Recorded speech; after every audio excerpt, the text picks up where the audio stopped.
Hey, Reminiscible here. Everybody seems to be doing a summary of 2016, so I'm going to summarize 2016 as well.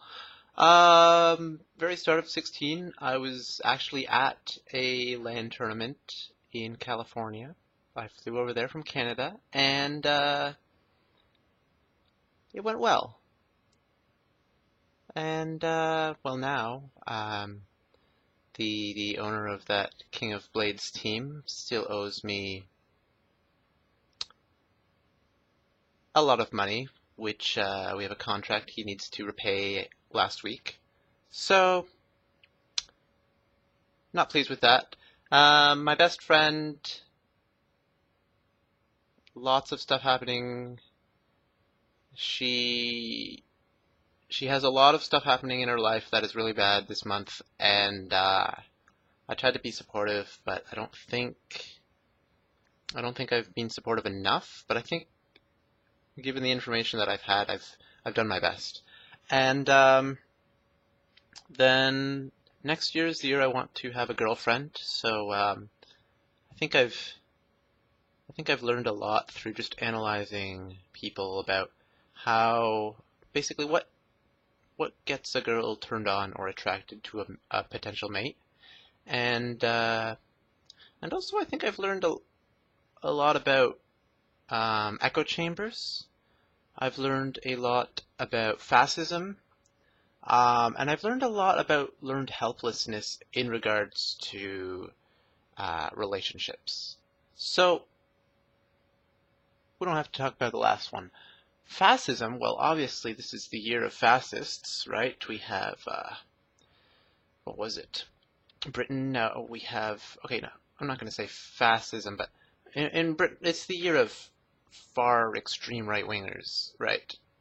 Because we have a populist rhetoric by the right wing in many countries such as Britain, the US, Germany, Italy, Greece, France. I'm probably forgetting a few countries. And no, not Syria, that's... Anyways, I'm going to talk about Syria, but... Demonetized! Yeah, that's a little bit silly there.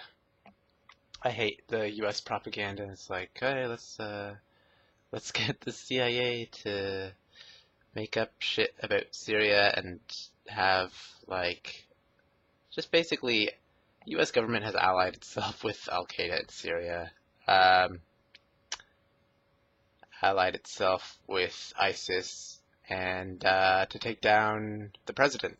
So that's a little messed up, and then just the way the corporate media just like caters to that and gets rid of anyone who is like, oh wait, that's actually full of bullshit. Like,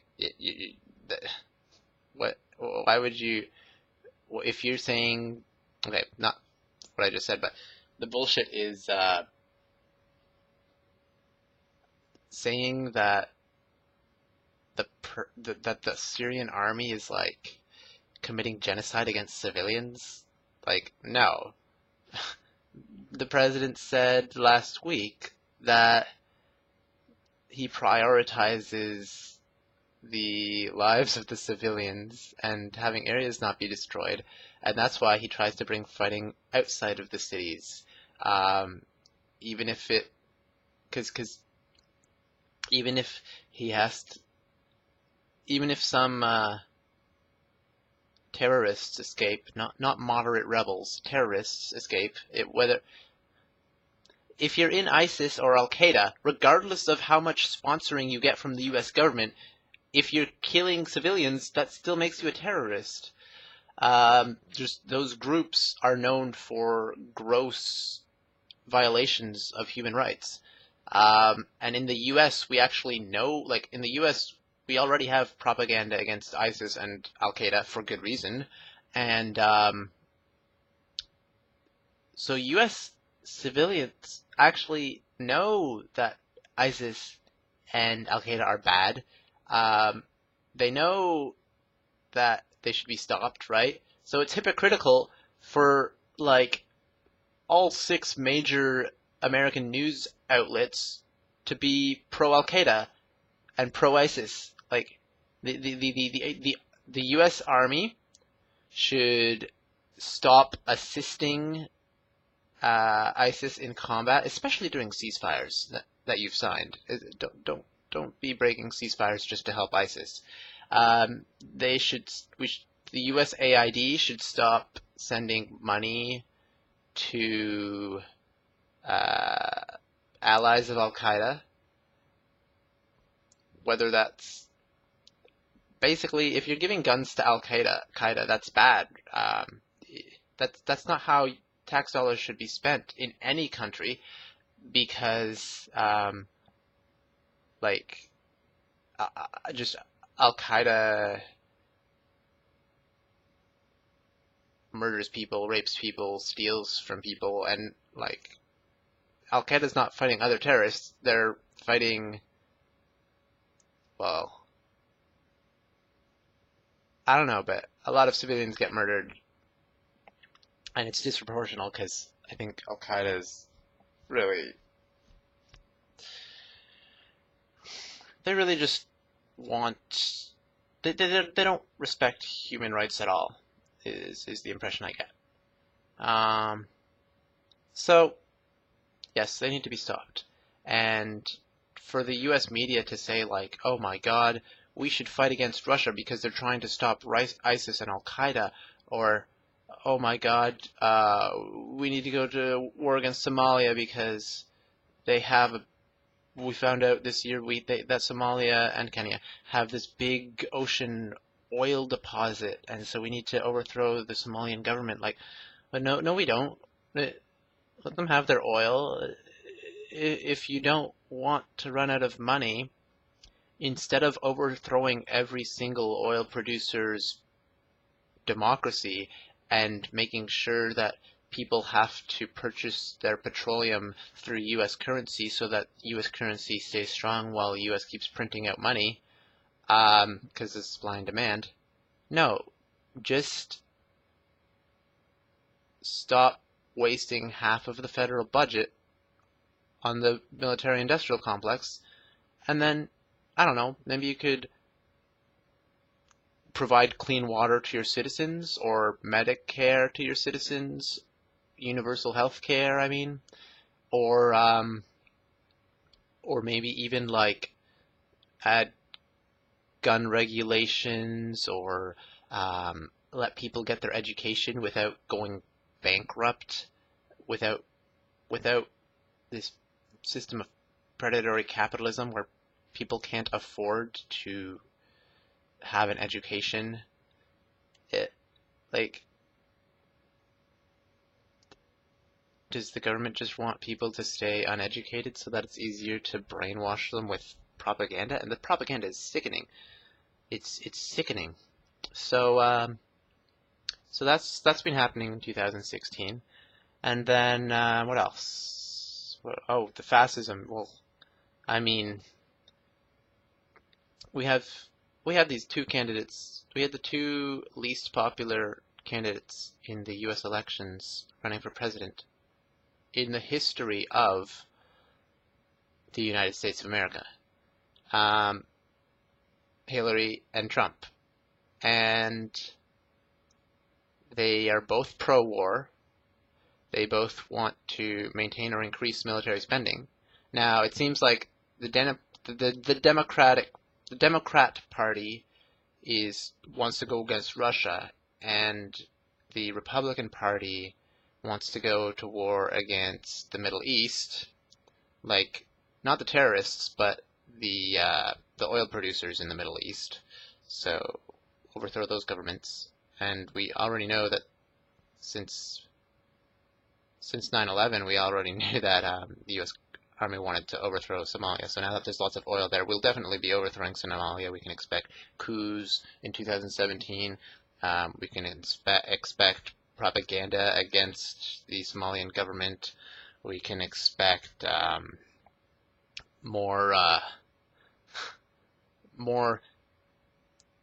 7-year-old girls tweeting out in English about how terrible the conditions are in X country as their bombs are falling all around. Oh, I wonder who's dropping the bombs. As they might get killed by the Democratic government's army. but they have internet access and they're fluent in English. 70-year-old girls. I mean, what could be worse? What could be less believable? Oh wait, maybe white helmets spamming videos of the same victims over and over again, being like, "Oh my God, my house was bombed and I lost my family," and then a month later, "Oh my God, my house was bombed and I lost my family." That's actually a bit. Sorry, I'm exaggerating, but you don't keep recycling the same victims and then like impersonating 70-year-old girls in order to like call for war against Russia and Syria. That's like at least have a reason other than supporting ISIS and Al Qaeda and overthrowing the government so that you can have your oil pipeline in and make some money off of the oil in the country. So, but no, there's the U.S. government, the White House does not respect human rights. There's like a few progressives, like who was that California guy running for Senate, and then like Bernie Sanders. They're definitely progressives. Jill Stein. I mean, Jill Stein and Bernie Sanders. I mean, okay, to give them credit, Gary Johnson also was not pro-war, but yeah, Jill Stein and Bernie Sanders, they actually want the planet to stay habitable, which I think is a good thing. Um, they're not like fanatically religious, so they don't think like, oh, fuck Earth because the Armageddon's gonna happen anyways in a few years. Like, what? No, what? As you grow up, you're like, oh, Armageddon's gonna happen in 2012. Oh, Armageddon's gonna happen in 2000. Oh my God. Oh, wait, we're still alive? Well, maybe that's all bullshit. And then, so yeah. I should have realized after 2000, but anyways, yeah. Fundamentalist authoritarian upbringing. That's why I know so much about Christianity. Christianity, echo chambers. Okay, so yeah, we have media echo chambers. Someone will publish a bullshit article. Somebody else will pick it up and be like, "Oh, we're citing that article. Well, we have a source, so that validates us when we say, oh, go to war against Russia. Oh, go to war against Syria. Oh, invade Libya, Somalia, Yemen, Iraq, Iran, Afghanistan. I'm forgetting some countries. U.S. is bombing 7 countries recently, so Somalia, wait, we're already bombing them. Anyways, pretty ridiculous. I burnt out on gaming. Oh, but echo chambers first. So, an echo chamber is basically, oh, if you're in a room and you say something and it echoes, that's an echo chamber. But in the media, that is where you have various outlets making up fake news, like actual fake news, like misinformation that is completely made up. And then they'll cite some other guy like, oh, well, the White Helmets said it. White Helmets are allies of ISIS and Al Qaeda, and they have a history of making up random bullshit. Well, I mean, okay, then we'll find someone else who cites them, and then cite the guys who cited ISIS, and then not ISIS, the White Helmets, and then okay, there are people in the White Helmets who do care about human lives, but as an organization, it only operates in terrorist-held groups and is an ally of Al Qaeda. And they say, we don't accept government donations, but the USAID sent them 20 million, and then the CIA operatives, that's their ticket to Syria is through the White Helmets. So, yeah, I believe the Syrian billions called them looters, murderers. I talked with someone on the train the other day, and they were like, oh, I don't believe that, but yeah, you don't go around, like, injecting children with needles filled with air so that their bloodstream stops working and they die. Like, that's really messed up. That's not how you rescue lives. But I mean, if you have a white helmet, no, that's not a reliable news source. So if NBC and Washington Post and New York Times and Fox News and like FAUX, I mean, not the other Fox News. There is no other Fox News. And the other main, the corporate media channels. if they could just stop bouncing bullshit off each other, because, you know, if you keep throwing shit across the room, eventually everything's going to get covered in shit, your face is going to be covered in shit, the room's going to be covered in shit, and you're just going to make a big mess that's hard to clean up. So if mainstream news could stop flinging shit around, stop flinging shit at the Syrian democracy, stop flinging shit at Russians. Like, it started out as like, hey, the Democratic National Committee scandal that Seth Rich leaked to WikiLeaks, I'm assuming it was him, because he's the one who worked there in the DNC. That's not an internal leak of a government scandal. That's Kremlin hackers forging documents. Okay, forging and hacking are two different professions, right? And now half of Democrats think that Russians hacked the voting machines, which is why the US military should be given complete control over the production and management of all general election voting machines. Like, I can believe a 6-year-old child believing that. I can imagine, like, maybe someone who doesn't know what a voting machine is, or someone who's never heard about Russia, or doesn't know anything about the U.S. military's history. So maybe even a 10-year-old. Maybe they'd be like, oh yeah, that's believable. But no. The U.S. military-industrial complex is not... There is a conflict of interests if you have them running the elections. Why do you think Jill Stein got 12 times more coverage when she called for a recount in 3 states, which they just fed them back into the machines? They didn't actually do a hand recount.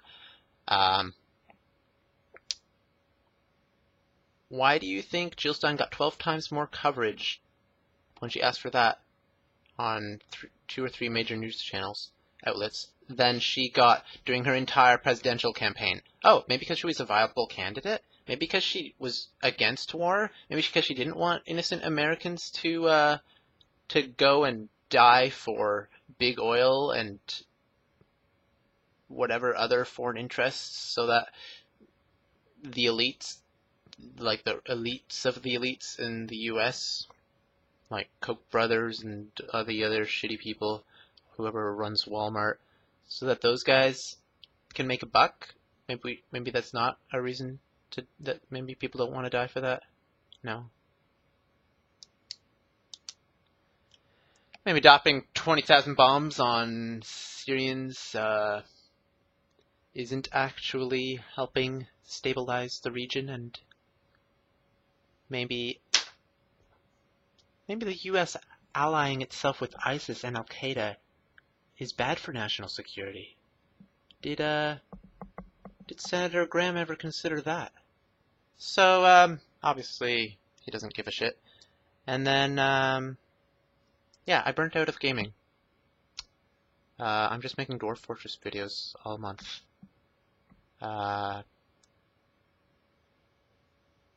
Mr. Ryan DeLalo from King of Blades. I mean, he should,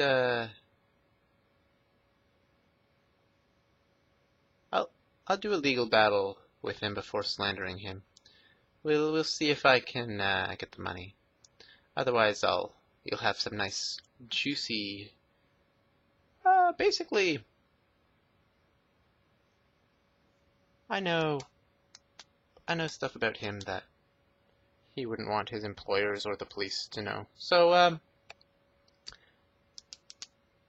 that kind of guy kind of ran a few teams into the ground.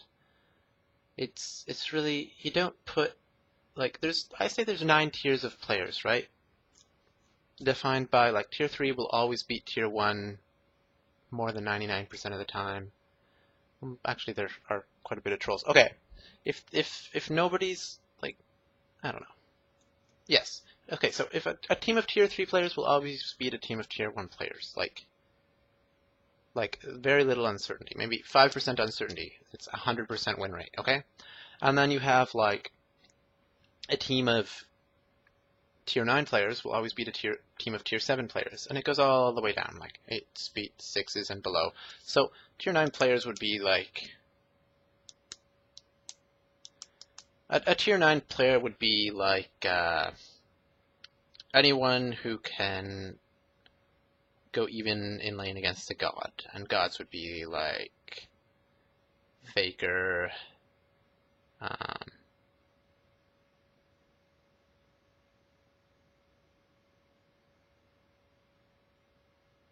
I don't know. There's a lot of people I want to list, but it's like controversial. Okay. I guess there is a tier 10. Tier 10 is when you've won a... Okay. If for one of the top 3 games in your genre, whether it's RTS, strategy, FPS, or fighting games, so in those genres, if it's one of the most popular 3 games in that genre, in terms of esports, in terms of like cash prizes for that year, if you win the biggest tournament of that year,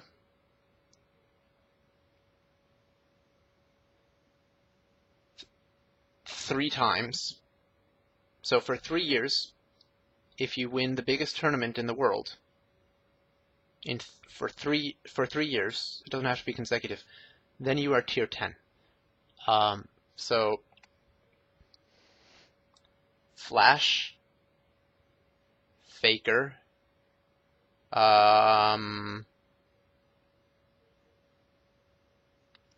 Baker's getting there. I don't know whether the Dota players. Maybe Bijou? Who was Bijou the? I don't know who the StarCraft players are anymore. And I used to follow them like 2 years ago. No, Jaedong. I think Jaedong's tier 10. And then yeah, but then you have like lowly tier 9s like Duck and people who've only won one biggest tournament in their life, right? Those are the tier 9s, right? And then you have tier 8s. I was tier 8 for a while. Maybe like at least, I'd say at least 5 months I was tier 8, and that's where you can go even at least with any of the top 10 teams except maybe like in your region, you know. There's maybe like, if there's 10 million players, you can go 50-50 with maybe top 5 through the top 10 teams, and then in the like the teams that are actually getting like $500 a month per player per month to play, then you struggle against those. You don't go even. That would be like tier 8. And then, so tier 8s are like, if you're in solo queue and like you just die in the first 7 minutes of the game and you have like no chance of coming back, and yet you've been playing full time for half a decade and have like 3,000 hours invested into the game. If you've been playing a game for 3,000 hours and you have 0% chance of beating somebody, you might be playing against a tier 8, you might be playing against, or you might be playing against a tier 9 and like some tier 7s, you know. So tier 8 is like top 200 players in a region. That's there's, and then various top 500 players that have the better teamwork skills. There's many tier 8s in the top 500 per region.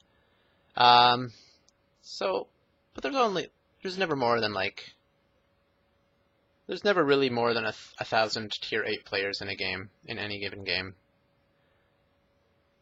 So that's, so I was consistently beating other tier 8 teams, and And then just to get that far, everybody's an egotistical prick, and then the people who actually value team dynamics, they kind of burn out because people are not rational. It's all just it's a self-reflection is not really a thing. Highly intelligent people you can actually communicate with, which is nice. I like being with intelligent people. But the hubris is amazing. And apparently it's this way in politics. My aunt's a politician. She was a politician for a while. She knows, she's friends with the vice president of Bolivia. She would have been offered if she had wanted, she could have been a minister of some cabinet in Bolivia. But, oh, that's interesting too, eh? With the war on terror, there's a lot less U.S. foreign interest pressure on South American countries, and so you get actually a lot of South American countries for the first time since like 300 years ago when colonialism started, and all the Aboriginals got enslaved by Caucasian conquistadores. It, I don't know the name. What do you call? What did you call the conquerors, when the conquerors came to South America, right? So the first time since then, you actually have some governments that the people elected, right? Because there's less pressure from foreign powers now that foreign powers are fighting over the geopolitically important land between like just southwest of Russia, southwest of China, like that's the land west of China. You want to control that land, right? Because that's it's right between the Western powers and the Asian major world powers, right? So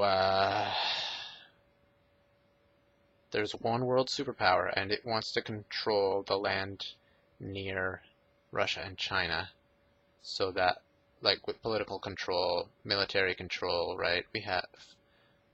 NATO has missile bases near Russia, near China. You can send boats over. So and now that the nukes are held by a madman,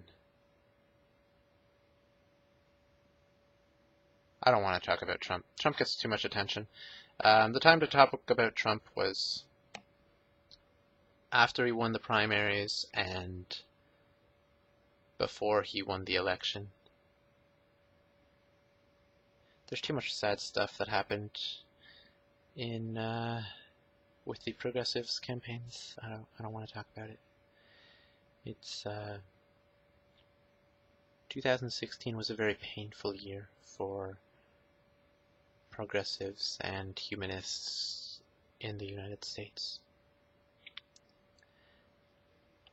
And I don't think Hillary would have been any better. But at least with Hillary, we would know what to expect. Whereas with Trump, nobody knows what to expect. Well, I guess now that we can see his cabinet choices, I guess we can predict that he'll be worse than Hillary. But, yeah, nobody really knew what Trump was going to do in office. And oh, is he actually the president now? Fuck. That's,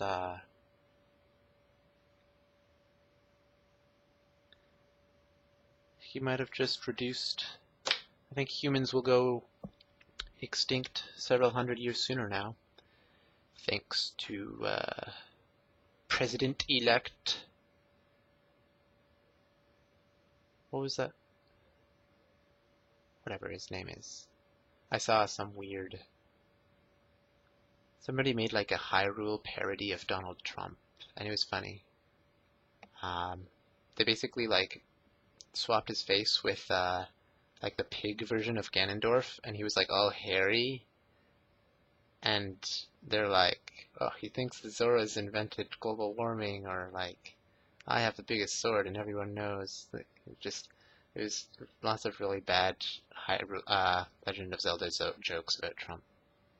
Anyways, um, he's a ridiculous person, but you have to take him seriously. It's sad that the Clintons decided to sponsor his campaign and some other extremists, another extremist guy in the primaries because they thought, oh, well, no one's going to vote for them. Yes, no one insane would vote for Donald Trump, but no one sane would vote for Hillary either, so that's why it was a toss-up. And, well, it would be nice if there was election integrity. It would be nice if cross-check wasn't a thing, or the way it's implemented. It would be nice if the millions of people could vote once instead of like, oh, well, cross-check, you're not allowed to vote at all. Right, that's pretty silly. Shuffling the regions so that you always win by like 51% and you only lose by like 90%. Oh, well, that's an exaggeration, but that's what region shuffling, voter county shuffling is for. There's a different, it's not called a county, but you know what I mean. And then imagine if politicians actually spent the time on like protecting human rights. I don't like that tax dollars go towards funding the meat industry either, because everybody knows now. Oh wait, people don't know. Oh, that's sad. Oh, that's really sad. That people don't know that for every $5 you spend on meat, you're spending also about $4 of tax money that's going to subsidize that meat. And then you're spending about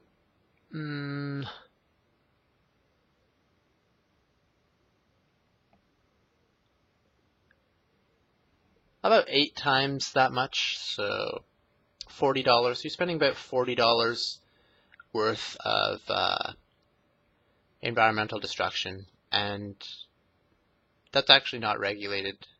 Monsanto Bayer now. Oh my god. Okay. Monsanto Bayer basically runs the FDA, the Food Drug Administration. What is it? FDA? They're supposed to be regulating companies so that like we don't have extreme cases of like water poisoning. But yeah, and then bees going extinct. Not extinct, but the bees can't navigate because of the pesticides. Roundup. Genetically modified stuff uses Roundup usually. Monsanto had a monopoly on basically all of corn, wheat, soybeans, something else I forget. Was it cotton? I don't think it was cotton. And then they merged with Bayer. Bayer, company that made white phosphorus for the Nazis in World War II. Monsanto, company that made Agent Orange for the U.S. When U.S. maimed a million plus people in Vietnam.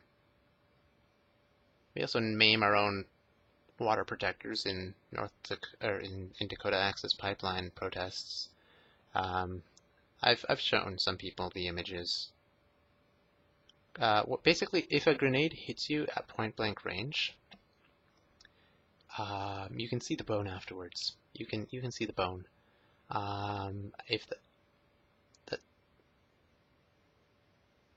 And there was no reason to do that. Like there's just the only reason was, haha, we can get away with it.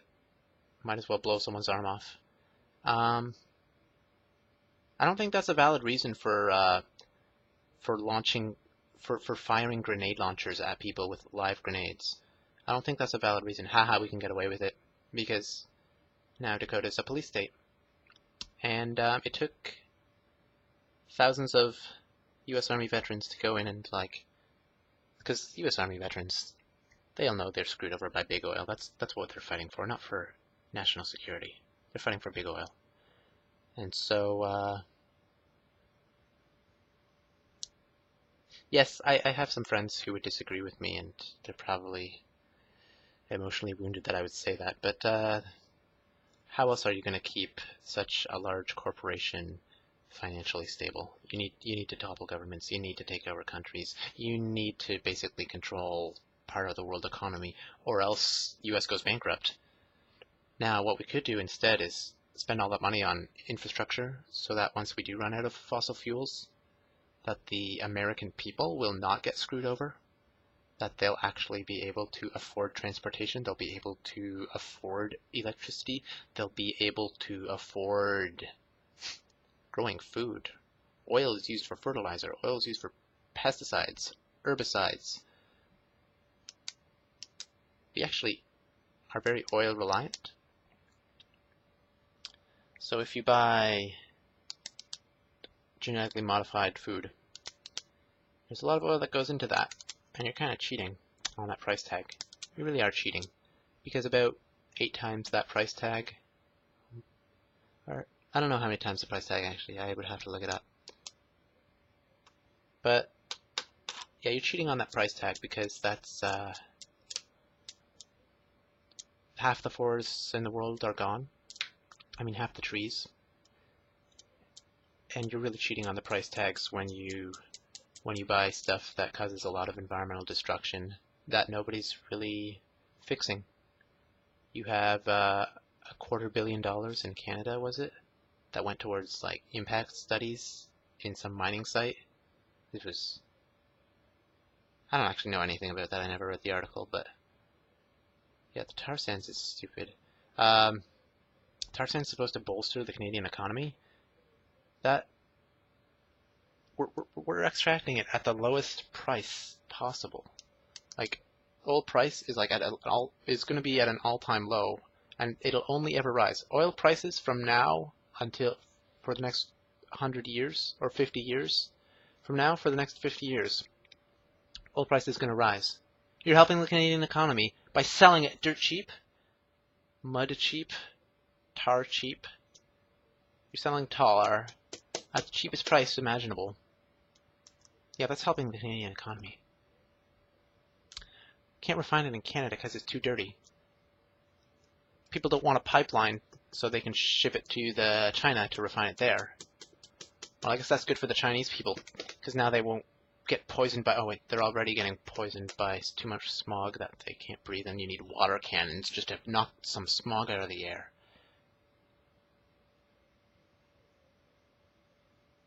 The people in China probably have to, in the dense urban centers, if they passed a damp cloth through the air, maybe it would get covered in soot.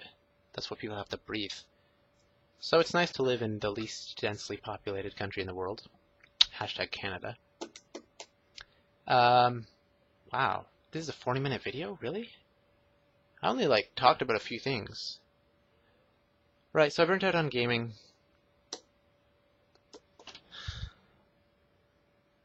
I tried Overwatch 2 even. My first FPS. People rage. The intentional feeding is unreal. In any game, everyone's an intentional feeder basically until you get to the top 500, and then people don't intentionally feed as hard. People still feed, but it's not intentional. Like the hubris, just everybody's hubris. You can see through the body language of players. You can see when they're intentionally feeding. If you're in a game and you've only been playing a few months, and you try it for a team where everybody's at your skill level or higher, you will see people intentionally feeding. And it's not because they don't know better, it's because they don't like you, and so they'll intentionally throw the game because they don't want to play with you in the future, and they think, well, if I intentionally throw the game, and I've had teams disband, and I've pointed out, well, he's intentionally throwing the game because he knows he won't make the team, and so he wants to hurt the team. People will do that, and so people do that to their own teams when they don't want to play with someone who's trying out for a team. Maybe they're afraid they'll get replaced. Maybe they just don't like the person because he doesn't play X role well enough if he's trying out for Y role. Just, I don't know. There's a lot of stupid people, but that's an immature reason. What you should do is just not try them out, or say at the end of the tryout, at the end of the 10-minute game, you didn't make the cut, and then that's that. You're not on the team, right? But at least win the 10 minutes, right?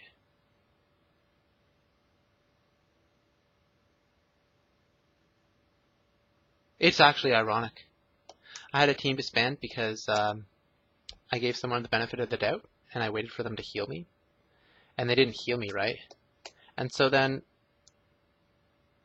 because he had made 3 throws in the game, in the first 3 minutes of the game, he threw the game 3 times by like, he didn't listen to anything I was saying. I was a shot caller. I have to lead people.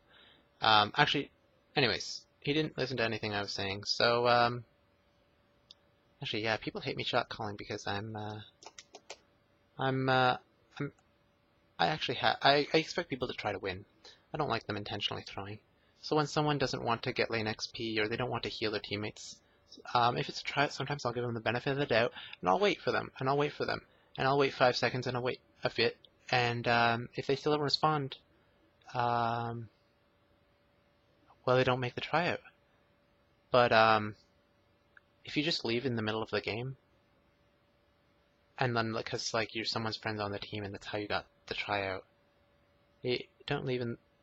I don't know. He just tried to disband the team, and I'm surprised it worked because it was pretty transparent that he just was salty that it's like, oh, I don't know how to play the game. Oh, someone's actually patiently waiting for me to synergize with them so that we can actually play to the meta and optimize the time we're spent instead of wasting 3 of your teammates' time by not healing or not soaking lanes so that we're actually losing the game in the first 3 minutes. How about you listen to like, and all of this stuff, like we would tell him 2 times beforehand to do it and he wouldn't. So, yeah, I waited for him to heal me and he didn't.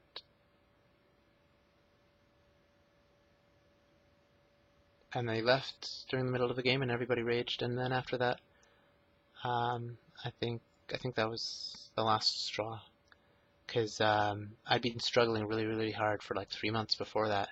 Every week I'd try out like 2 people, and I went through like 40 people, 50 people, right, that were all like decent players or half competent players at least. Amateurs.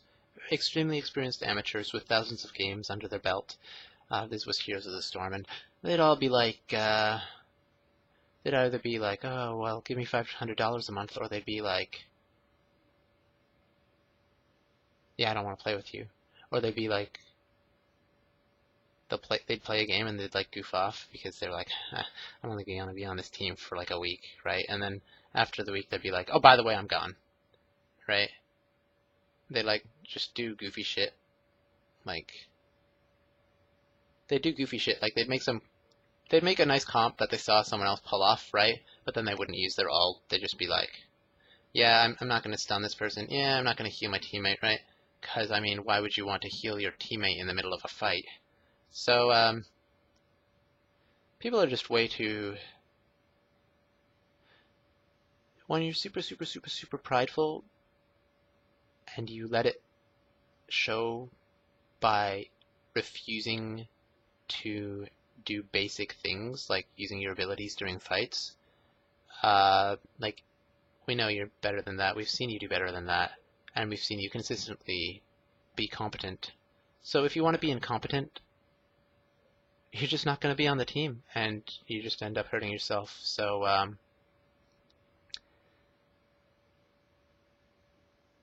yeah, but the Heroes of the Storm community, the people who were competent and actually respected other people, they burnt out. And over the course of like 2.5 years, I burnt out too. And before that, I'd been playing like League of Legends full-time for 2 years. I'd been playing Guild Wars 2 for half a year. I beat top 10 North American teams in League of Legends and Guild Wars 2. Lost Saga also. Here's the Storm, of course. I've beaten...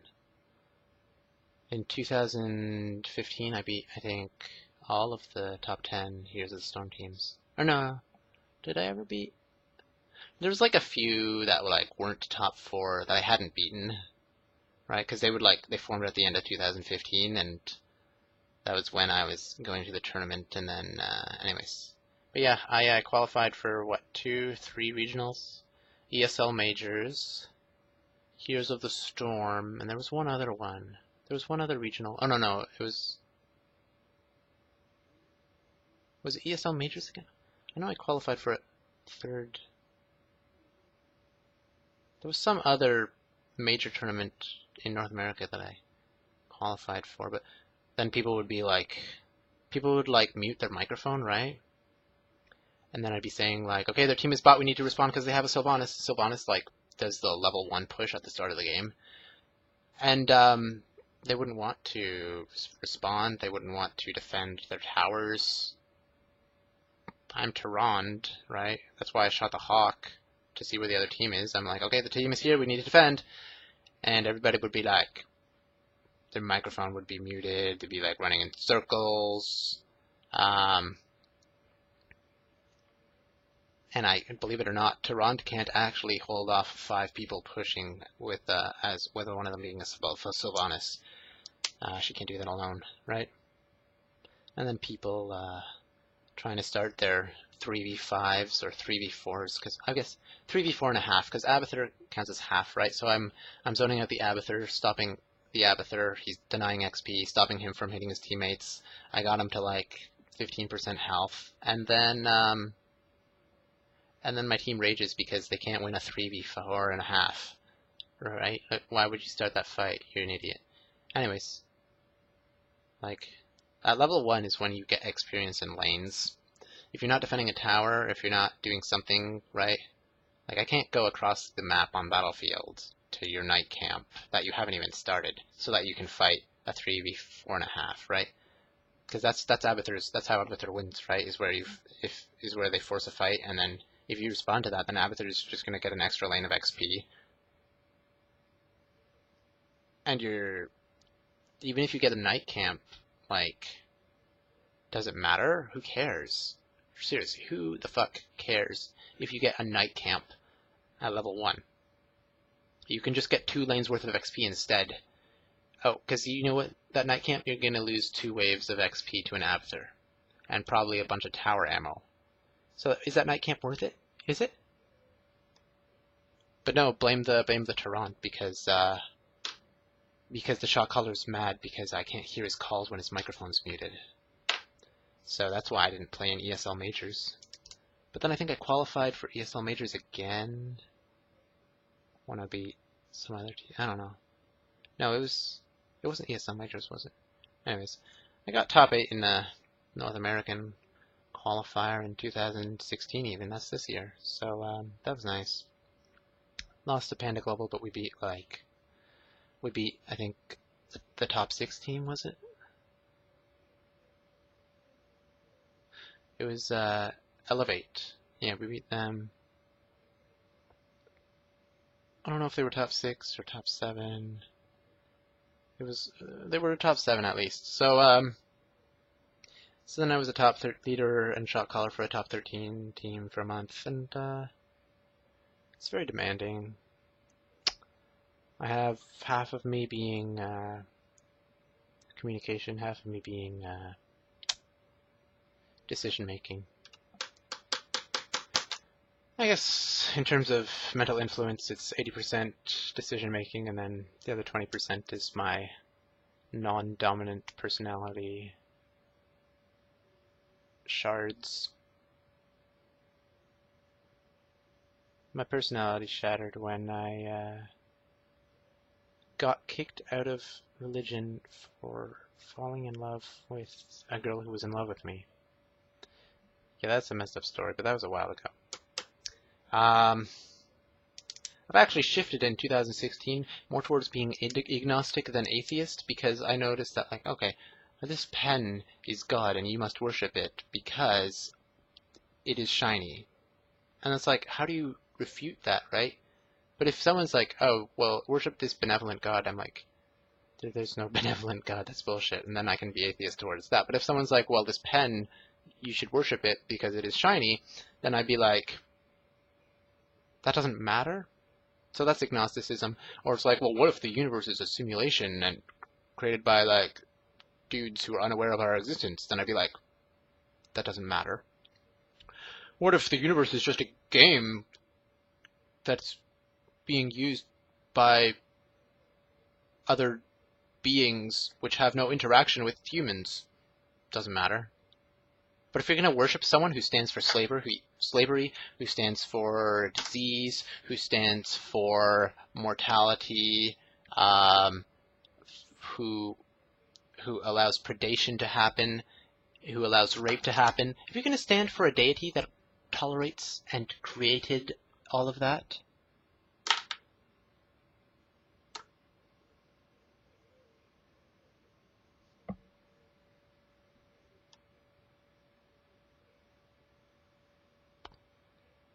so that's 2016.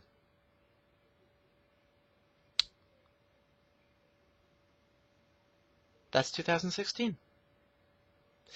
Make way for fascism and extremist, authoritarian right-wingers being elected solely on the basis of being populist against the elites when they are the elites and they're against the lower class. Don't vote for hypocrites. And let's keep the West non-totalitarian for a few years longer.